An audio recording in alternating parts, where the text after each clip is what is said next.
Hello there, Ning Hong. You have been covering stories about China's efforts to build an ecological civilization. What do these efforts mainly consist of, and what achievements have been made in this area?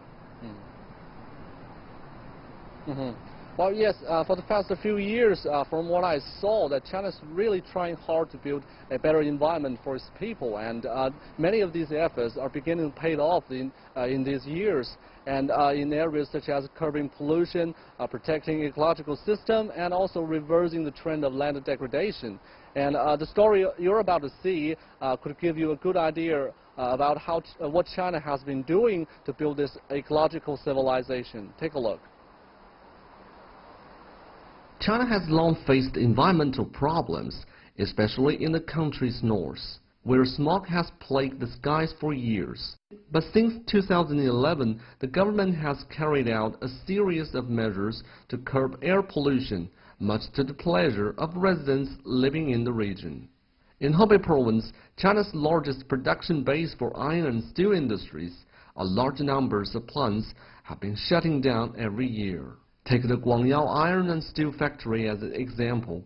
They decided to shut down their production line even though it was a profitable business. The big trend will not change. There is still a chance for us to shift to other businesses, so we decided to shut down production while we could. For the 3,000 workers here, many have been arranged to work in other industries. As environmental governance speeds up, many people are facing a shift in employment. Thousands of kilometers away, in the Greater Qingan Mountains, lumbering activities were called off in 2015.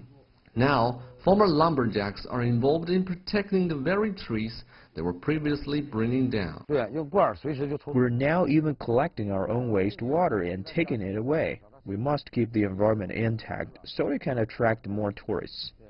Improvements in environmental protection have encouraged and preserved the growth of wildlife.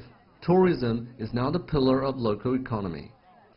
The emphasis on ecological civilization is swiftly being carried out across China. Even among the vast deserts in the northwest, anti-desertification work is also bringing benefits.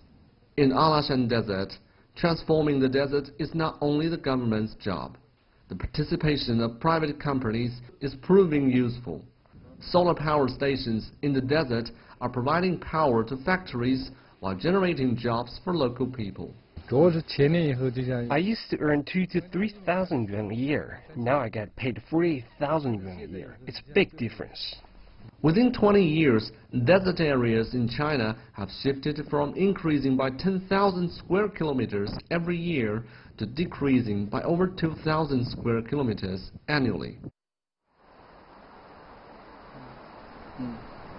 So the priority or the most urgent issue here is to contain pollution, and especially the air pollution.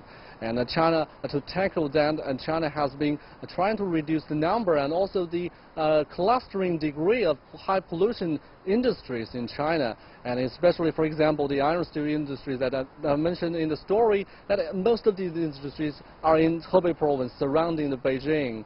And so China has making up plans to reduce the overall capacity by 100 million tons by the year of 2020, and the local governments also have quotas every year, and they have fulfilled their quota so far this year. And also China is building a no-coal zone surrounding major cities in North China, for example Beijing and Tianjin, and replacing it by more cleaner energies such as natural gas or geothermal or solar power. And these areas are expanding every year. And I think another important factor is that preserving natural resources such as grassland, forests, wetland, and water resources.